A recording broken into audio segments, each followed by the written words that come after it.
India की सबसे बड़ी फाइनेंशियल वॉचडॉग करप्शन के चक्रव्यूह में फंस चुकी है। और क्या है दरअसल में ये हिंडनबर्ग, अडानी, एसबीआई का मामला? क्या है एसबीआई में इसका रोल? और अगर आप स्टॉक मार्केट में इन्वेस्ट करते हैं तो आपको किन चीजों का आने वाले महीनों में बहुत बारीकी से ध्यान रखना पड़ेगा? आइए इस सीरियस मुद्दे पर करते हैं कुछ डर की बात। Hello and welcome back to the channel everyone. दोस्तों, टाइटल देखकर तो आप समझ चुके होंगे कि आज हम कौन से वाले मुद्दे पर बात करने वाले हैं। हिंडनबर्ग की विसिल ब्लो, अडानी ग्रुप के ऊपर लगाए आरोप और एसबीआई, ये तीनों चीजें इंडियन फाइनेंशियल स्ट्रक्चर और स्टॉक मार्केट के लिए गंभीर नतायज लेकर आ सकती हैं। आज के इस वीडियो में दोस्तों हम देखेंगे कि क्या इंडिया की सबसे बड़ी फाइनेंशियल वॉचडॉग करप्शन के चक्रव्यूह में फंस चुकी है, और क्या है दरअसल में ये हिंडनबर्ग, अडानी, एसबीआई का मामला? क्या है एसबीआई में इसका रोल? और अगर आप स्टॉक मार्केट में इन्वेस्ट करते हैं तो आपको किन चीजों का आने वाले महीनों में बहुत बारीकी से ध्यान रखना पड़ेगा? आइए इस सीरियस मुद्दे पर करते हैं कुछ ढंग की बात। 10 अगस्त को हिंडनबर्ग ने फिर से एक और धमाका किया। अब सवाल यह है दोस्तों कि हिंडनबर्ग के ये खुलासे अडानी के स्टॉक्स और उससे रिलेटेड इश्यूज को लेकर अभी तक खत्म क्यों नहीं हो पाए। विसल ब्लोअर के डाटा ने बताया कि एसबीआई चीफ माधवी बुच और उनके हस्बैंड धवल बुच का संबंध इन सब चीज़ों से जुड़ा है, कुछ ऐसी फॉरेन एंटिटीज से जुड़ा है जो अडानी स्कैंडल्स में शामिल थी। हिंडनबर्ग ने कहा कि 18 महीने पहले उन्होंने अडानी के अगेंस्ट में जो रिपोर्ट्स रिलीज की थी उनको इन्वेस्टिगेट करने में एसबीआई ने कोई खास इंटरेस्ट दिखाया नहीं है, जिसमें के अनडिस्क्लोज मॉरिशस फंड्स और फेक और शेल कंपनीज जैसी जो कि रजिस्टर्ड हुई थी, इनका शुमार आता है। दोस्तों, इस मुद्दे के डेप्थ में जाने से पहले ये समझ लेते हैं कि एसबीआई और हिंडनबर्ग दरअसल में है क्या। एसबीआई यानी securities and exchange board of India, जो कि भारत सरकार के द्वारा स्थापित एक स्टैट्यूटरी रेगुलेटरी संस्था है, एक फाइनेंशियल वॉचडॉग का काम करती है, रेगुलेटर का काम करती है। इसका ये काम है कि देश के स्टॉक मार्केट्स और इन्वेस्टर्स की सुरक्षा के लिए काम करती है, ताकि कोई भी फ्रॉड या अनफेयर प्रैक्टिसेस मार्केट में न हो सके। दूसरी तरफ हिंडनबर्ग है। हिंडनबर्ग दरअसल में अमेरिका की फॉरेंसिक फाइनेंशियल रिसर्च कंपनी है। दुनिया में इसमें ब्लैक मनी को लेकर बहुत बड़े बड़े एक्सपोजेस किए हैं और अपनी इन्वेस्टिगेटिव रिपोर्टिंग के लिए बहुत ही मशहूर है। यह फर्म बैड प्रैक्टिसेस को एक्सपोज करने के लिए जानी जाती है और 2023 में इन्होंने अडानी ग्रुप पर कुछ गंभीर आरोप लगाए हैं। हिंडनबर्ग के एसबीआई पर कुछ इंपॉर्टेंट इल्जाम है। जैसे सबसे पहला इल्जाम उन्होंने लगाया कॉन्फ्लिक्ट ऑफ इंटरेस्ट का। उनकी रिपोर्ट ने कहा कि धवल बुच, जो एसबीआई के चीफ माधवी बुच के हस्बैंड हैं, वो ब्लैकस्टोन नाम की एक कंपनी में बहुत ही सीनियर एडवाइजर हैं। अब ब्लैकस्टोन दुनिया की सबसे बड़ी प्राइवेट इक्विटी इन्वेस्टमेंट कंपनी है। अब इसका इस केस से क्या रिलेशन है ये हम थोड़ी देर में देखेंगे, लेकिन आरोप ये है कि उनके पति के ऑफशोर फंड्स में इन्वेस्टमेंट्स हैं जिनका डायरेक्ट संबंध विनोद अडानी के स्टॉक से है। बुच के इन ऑफशोर फंड्स के मैनेजर्स के साथ संबंध है और इंडिया इन्फोलाइन के यूनिट्स को रिडीम करने के लिए इन्होंने लिखा हुआ था।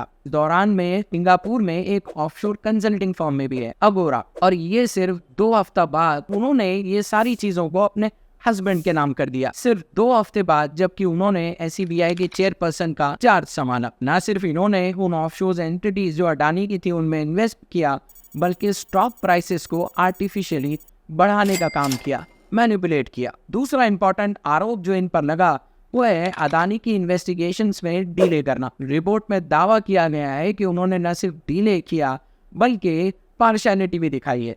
दोस्तों, ब्लैकस्टोन का इसमें क्या रिलेशनशिप है? आरईआईटी से इसका लेना देना है, यानी कि रियल एस्टेट इन्वेस्टमेंट ट्रस्ट से इसका प्रमोशन किया गया। और हिंडनबर्ग के मुताबिक एसबीआई ने आरईआईटीज को इसलिए प्रमोट किया क्योंकि धवल बुच का डायरेक्ट उससे संबंध है। इंडिया आरईटीआईज का सबसे बड़ा इन्वेस्टर है और एसबीआई ने इसको सेफ इन्वेस्टमेंट कैटेगरीज में रखकर प्रमोट किया। उन्होंने ये भी कहा कि एसबीआई की आरईटीआईज के कुछ रेगुलेशंस को भी रिलैक्स किया गया। दोस्तों, ये स्टॉक मार्केट के स्कैम्स इंडिया के लिए कुछ नए नहीं हैं। कुछ आपको स्कैम्स बताते हैं जिनमें हजारों करोड़ों का नुकसान आम जनता को झेलना पड़ता है, इन्वेस्टर्स को झेलना पड़ता है। इंडियन स्टॉक मार्केट में सबसे बड़ा स्कैम सत्यम स्कैम था। इंडियन स्टॉक मार्केट में सत्यम स्कैम 2009 को कौन भूला है? इसको इंडिया का एनरॉन भी कहा जाता है।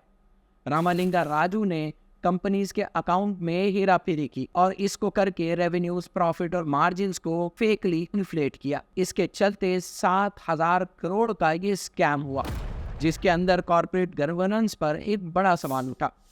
हर्षद मेहता का स्कैम कौन भूल सकता है। 1992 का बॉम्बे स्टॉक एक्सचेंज स्कैम। यहाँ पर भी स्टॉक्स को और बैंकिंग सिस्टम के लूपहोल्स का फायदा उठाकर मैनिपुलेट किया गया। स्टॉक के प्राइसेस को आर्टिफिशियली बढ़ाया गया, जिससे 5,000 करोड़ का स्कैम सामने आया। इसके अलावा 2001 का केतन पारेख स्कैम।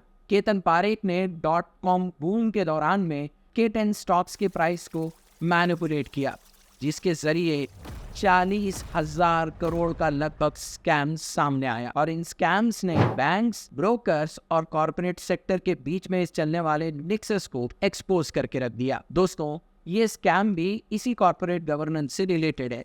हिंडनबर्ग कर अडानी के स्टॉक्स पर लगाए आरोप और SEBI जो इंडिया की एक वॉच डॉग है, ये बहुत ही सीरियस कंसर्न्स हैं हमारे लिए भी और उन लोगों के लिए भी जो स्टॉक्स में इन्वेस्ट करते हैं। देखें दोस्तों, आज YouTube पर स्टॉक्स पर इन्वेस्ट करने को लेकर कोर्सेस, एप्स, इन सब चीज़ों की एक भरमार है। एक इकोसिस्टम है जो आपको इन्वेस्टमेंट करने के लिए टीच करेगा, आपसे इन्वेस्टमेंट्स करवाएगा। फाइनेंशियल लिटरेसी एक बहुत ही अच्छी चीज़ है और इससे लोगों को शायद फ़ायदा भी हो, लेकिन हमको कुछ फाइनेंशियल एक्सपर्ट्स और स्टॉक एक्सपर्ट्स की ओपिनियन को भी सामने रखना होगा।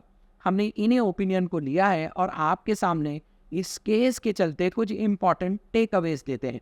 ये मेरे और आपके जैसे कॉमन आदमी को बहुत ही हेल्प करेंगे, क्योंकि इस तरह के स्कैम्स पर बड़ी बड़ी कंपनियों का और बड़े बड़े लोगों का कुछ नहीं जाएगा। जो कुछ भी बिगड़ेगा वो आपके और मेरे जैसे आम आदमी का बिगड़ता है। दोस्तों, हमारे द्वारा दी जाने वाली ये ओपिनियंस किसी पर बाइंडिंग नहीं है। इन पर आधारित कोई डिसीजन लें ऐसा भी ज़रूरी नहीं है, लेकिन हम ये समझते हैं कि इन इन्वेस्टिगेशंस को लेकर आप अपने इन्वेस्टमेंट एक्सपर्ट से सलाह करें, अपने स्टॉक को लेकर चिंता जताएं और आगे आने वाले महीनों में स्टॉक मार्केट्स पर बहुत ही बारीकी से नज़र रखें। सबसे बड़ी इंपॉर्टेंट चीज़ जो समझना है दोस्तों, वो ये स्टॉक मार्केट में समझदारी पैदा करें और ये बात को समझें कि स्टॉक के प्राइसेस सिर्फ अच्छे या बुरे रिजल्ट्स पर नहीं बदलते हैं, बल्कि सप्लाई और डिमांड पर निर्भर होते हैं।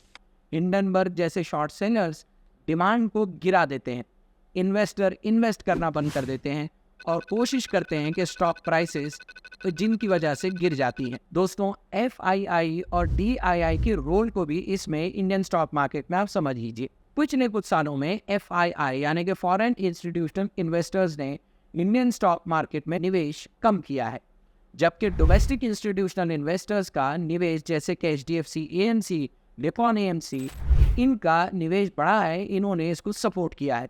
इनका पैसा मेनली सिस्टमिक इन्वेस्टमेंट प्लान यानी कि SIP से आता है। SIP कॉन्ट्रीब्यूशंस पिछले कुछ सालों में 200 लगभग 5 गुना बढ़ गई है, जिससे स्टॉक मार्केट में DIIs के जरिए लगातार पैसा ला रही है। लेकिन अगर कभी SIP कॉन्ट्रीब्यूशंस रुक गई तो मार्केट बहुत ही बुरी तरह गिरावट का शिकार होगा।